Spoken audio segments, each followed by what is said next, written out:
Chapter 13. Chapter 13. Okay. I slipped through the sleeping house as quietly as a needle through lace. Outside I waved farewell to the sleeping topiary. As I walked, the sky lightened. On the edge of Jen, I gave a baker the first sale of the day, 2 currant muffins and 2 loaves of traveller's bread in exchange for Hattie's wig, which he declared the finest that he'd ever seen. He had never heard of Waxy, but said that there were several giant farms up north.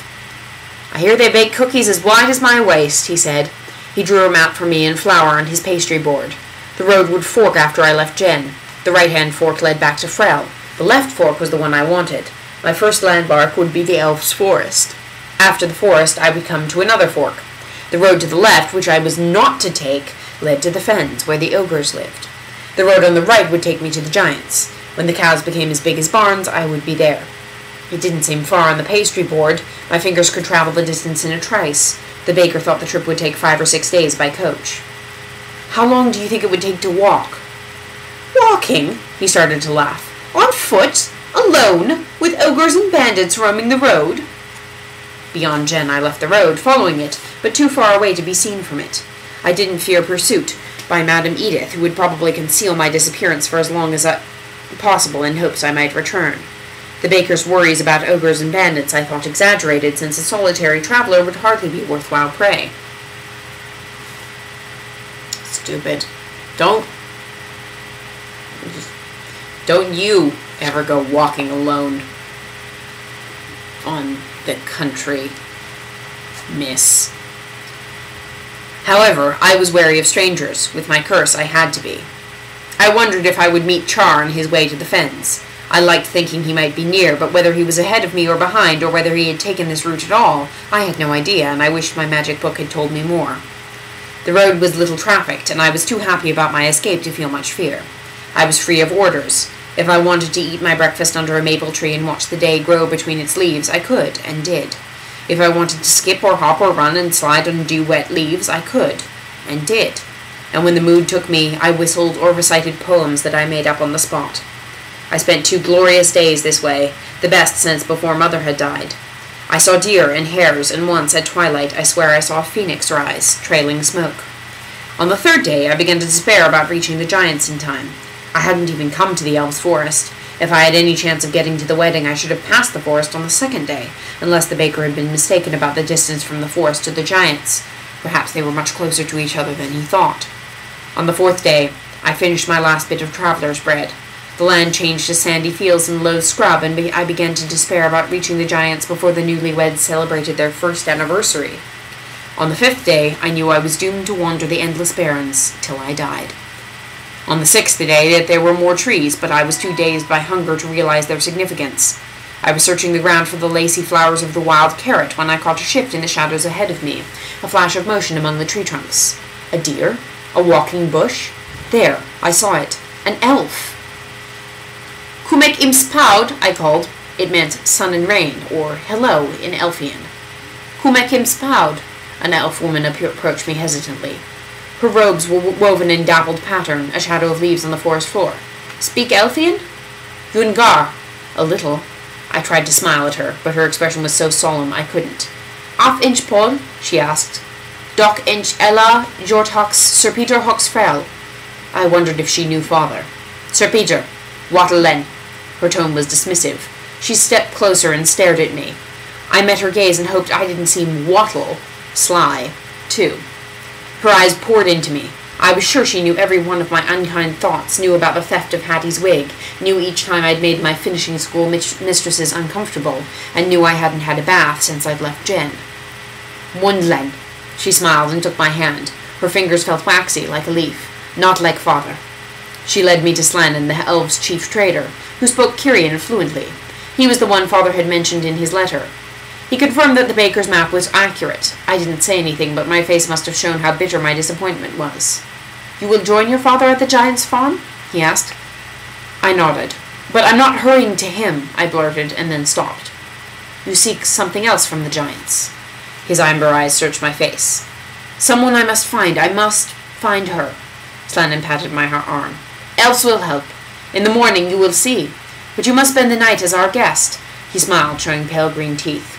I smiled back, reassured, although one wouldn't expect green teeth to be reassuring. The elves were the same height as humans. With their mossy hair and green skin tinged with orange for the coming autumn, they were no more... Pardon me. They were no more frightening than a pumpkin vine. And now, please, join us for our evening meal. We sat at a table with 12 elves who knew only a little Kyrian, but with my bit of Elfian and gestures and laughter, we cobbled together a language understood by all. Their supper was more drink than meal. The appetizer was lemon parsnip soup, followed by turkey barley soup, the main course, succeeded by a soup of chopped raw green vegetables, the salad course. Dessert was a fruit soup. It was all delicious, even though my jaw wished for something to chew on. When we finished eating, Slanen said that the elves liked to sleep soon after nightfall. He led me to my sleeping place. We passed the elves' nursery, where clusters of small hammocks hung from trees like bunches of grapes. Two adult elves, one with a flute and one singing, threaded their way through, the singer occasionally rocking a group of hammocks gently. When we reached the oak from which my hammock hung, I asked for a lantern to read by. "What book is better than sleep when the sun goes down?" Slanen asked, calling for light. I had been afraid to show Mandy's present to anyone since Hattie had taken Mother's necklace, but now I produced it from my carpet bag. Slanen opened it. The shoemaker and the elves returned as the first story. He roared with laughter. "We're so tiny in here! The elves can't fit inside a shoe!" He looked through the rest of the book, admiring the illustrations and reading parts of different stories. Then he turned back to the shoemaker and the elves, but it was gone. In its place was a story about a walrus and a camel.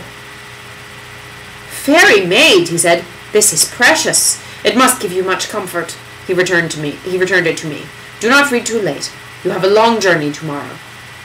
After 2 stories, I blew out my light. The night was clear. My ceiling was sky and an eyelash of a moon. By shifting from side to side, I made my hammock swing me into sleep. In the morning, Slanen asked me to show my book to the other elves. To them it was written in Elfian. They were enchanted and might have read all day, except Slanen stopped them. "You have given us much pleasure," he said, "and now we'd like to show you something wonderful too." He lifted several packages onto the table he used to display goods for trading. Then he began to remove their oak leaf wrappings. "Are these by a Gulin?" I asked when the bit of pottery emerged. "You've heard of him," Slanen said, sounding pleased. "Yes, he made them." A nut dish was unwrapped first. Modelled in the shape of a centaur, it rested on the table, but was in motion nonetheless. His head thrust into the wind, his arms hugged his form, his mane and tail streamed back, and without moving, such was a Gulin's skill, his legs beat the ground. Next came a dragon-shaped coal scuttle that glowed golden orange.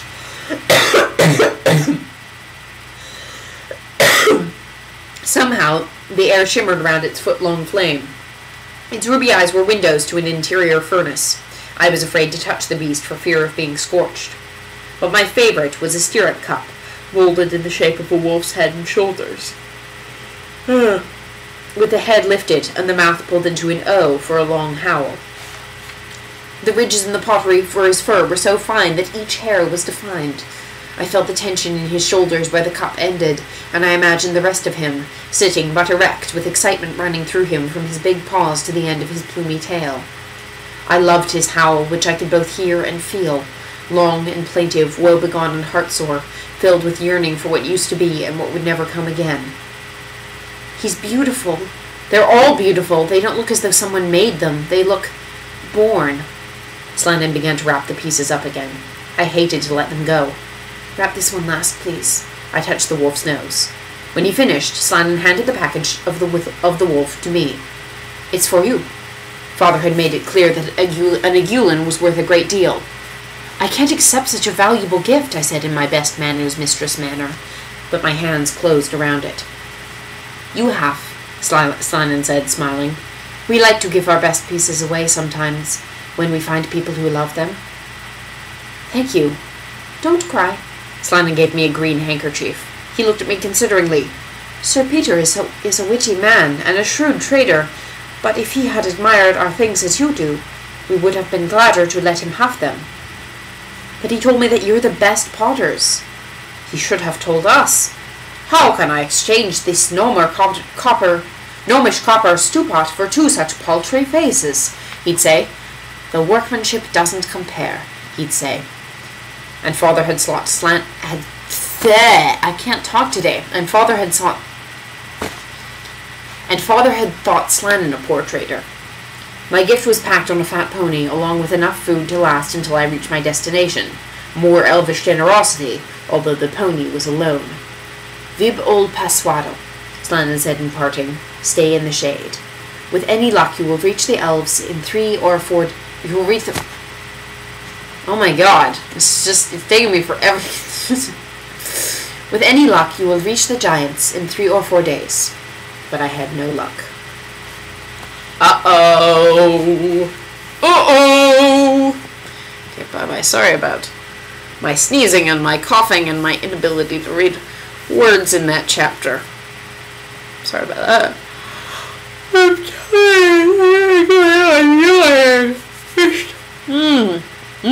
I should go. Bye-bye.